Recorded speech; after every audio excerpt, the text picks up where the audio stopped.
ourselves as people of colour in Britain, and looking at our own journey and owning our own journey, taking control of our own destiny, and celebrating our own culture and our own history and lineage, and having been taught in the education system for decades that we don't have a past, we don't know our ancestry, we came across the water as as enslaved people, and we needed the Europeans to organize us.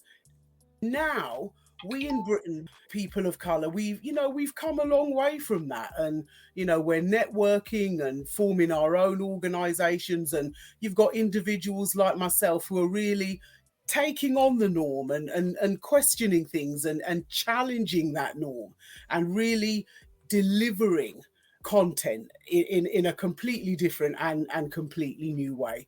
I mean, I would have never have thought that I, as a woman of color, would be looking so closely at the British Empire.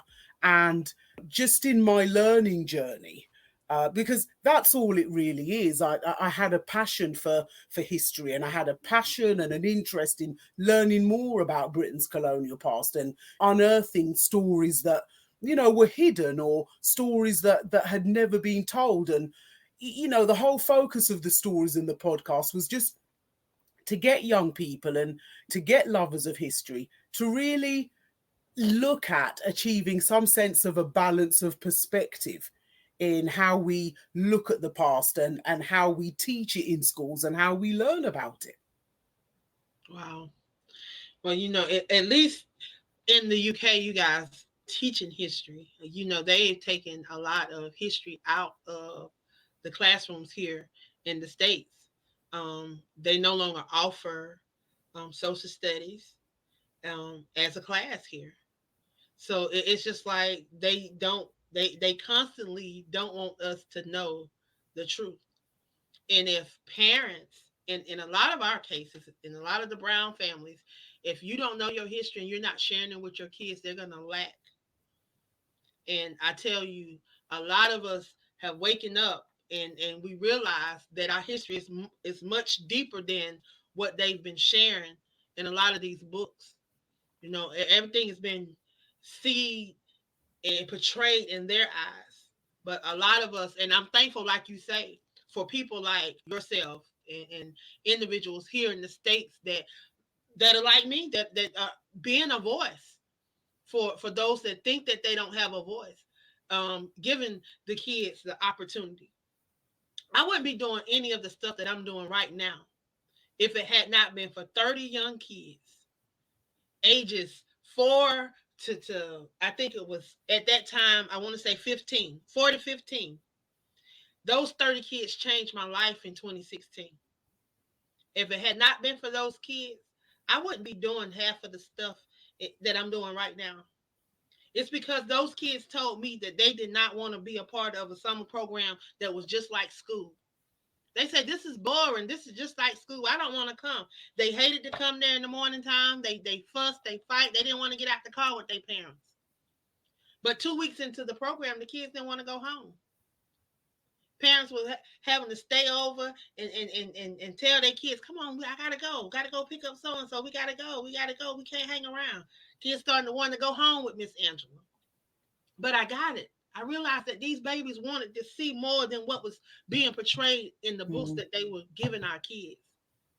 Like my kids couldn't pick up no book and go and see themselves playing with whatever kind of animal, if they had animals, because the animals that a lot of them portray, our kids don't even have. And a lot of things, horses, no, none of the kids have horses because they live in an apartment complex. Mm. A lot of them don't have a lot of the things that's being portrayed in these books. So how can they relate to the books? That was a lot of the problems that my youth were having. When I realized that, hey, I have to get these kids to truly tapping into this and understand this. So I started bringing in people. They said they wanted to be a lawyer. They wanted to be a doctor. They wanted to be a singer, whatever they wanted to be. I tried to find somebody. And in a lot of cases, it brought me to social media. Mm. I was able to pull some of these people. I had individuals that drove from Atlanta, that drove from different parts of North Carolina, just different parts of the U.S. to come and pour into my kids, into the program that I was doing. And it opened up a lot of opportunities for me to be able to do the stuff that I'm doing now. At that time, I wasn't even an author, had not even published a book. Since then, I am now the author of 54 books. I've collaborated, co-authored, co-published a total of 50 books, journals, planners, you name it. I have my hands in it because I refuse to not share this with my kids and my youth.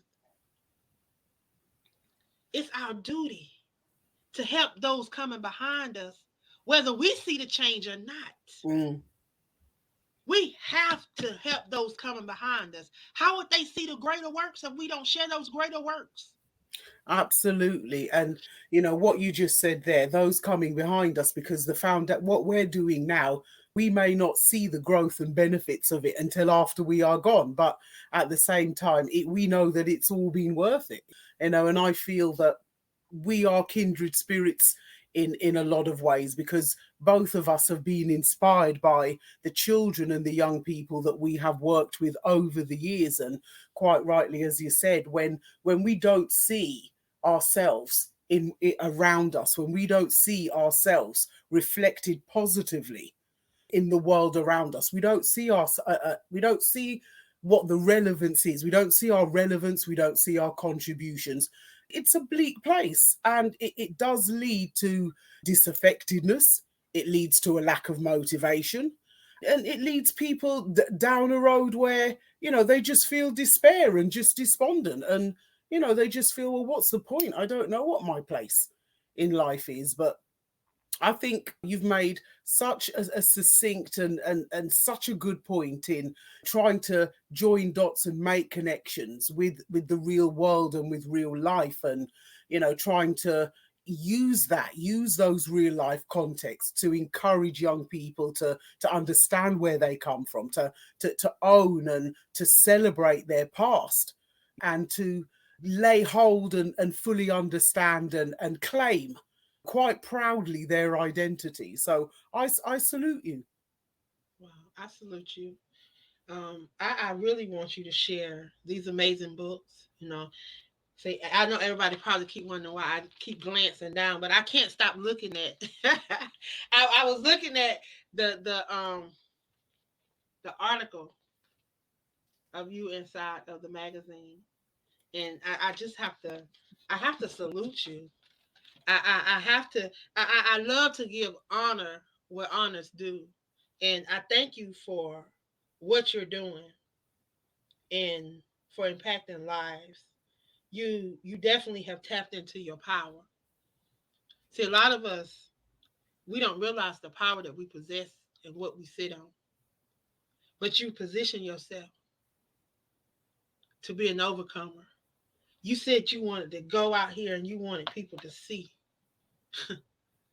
You wanted them to see the British colonial history in their eyes because they were born there. They want us to be an outcast because we look different from them. But this is our history. We were born here. We didn't get implanted in here. Did nobody move us here? We were born here. I'm a citizen here. That's what you're saying loud and clear. And you want people to know that. And I applaud you for that. I applaud you for that. Angela, And to look at the the different the, things Brit, that you're the doing. British. Just to break in there before I lose my train of thought, you're absolutely right. But we need to own this.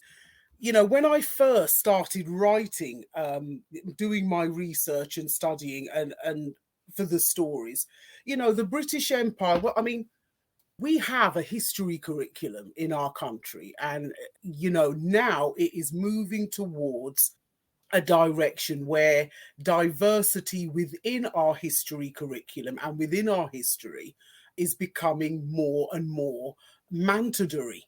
So we have been quite fortunate in that, as school leaders, and in my position as a school leader, we've been able to make decisions about the diversity that can come into our curriculum. So we're incorporating stories about issues and people who look like us. We're incorporating units of study within the curriculum being taught in classrooms that look at historical events, about people relating to people like us. And it is becoming more and more prevalent. But when I first started writing these stories, the whole topic of the British Empire was an uncomfortable truth.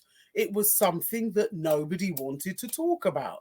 And I thought, I'm going to change this, because we all, even as older people, as adults, we all need to learn about this. This is a vital part of world history that, has been responsible for so many different changes and for so many different events and dynamics that happen between countries, that have prolonged certain situations in certain countries and are responsible for very much the way that the world is today. And I just knew it was going to be a difficult process for me in order to devise, first of all, what were the stories going to be about? What was the focus? What was I going to put into the stories? What was I going to leave out? What did I feel was of educational value? What do I feel are the important points within the whole colonial timeline? And just how that was going to be delivered. What was it going to look like? What format was it going to take? Just in the creation and the concept of the stories was a complete learning journey for me. And, luckily for me, because I am a teacher and a practitioner, I've got that pedagogy to be able to apply to the work that I do. And something that I've been working on for the past couple of months, actually, I've been devising an actual learning program about diversity in the curriculum. And it's a learning module about historical walks and, how we can just step out on our doorstep, and the notion that history is actually all around us. You don't even have to go to a history book. You don't have to go to a museum. There's evidence about the past all around us each and every day that we come across. And the learning program focuses on the presence of African and Caribbean people within our local area. And it's something that I've been working on during the summer, and it's helped me to learn a lot. It's moved my journey with stories to be told on just that little bit further, because apart from the stories and the podcast and the learning platform, I'd like to see how it can evolve, how it can grow, and what direction it can take in the future. And developing that learning program was an amazing experience, and it gave me the confirmation that there's room for growth, there's room for expansion. So yeah, that is why I have not had much of a social media presence over the last couple of months, because those of us that can actually do, and we don't always have time to produce content to post on social media. But doing one of those things, producing content in terms of learning programs, books, stories, it's so worthwhile. And I'm very proud to have the ability and the creativity and be in a position to do it. Wow. Well, I definitely thank you for that.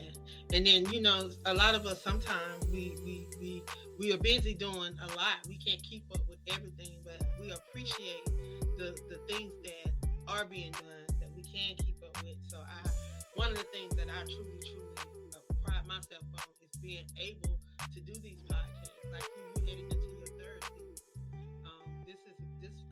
I will be heading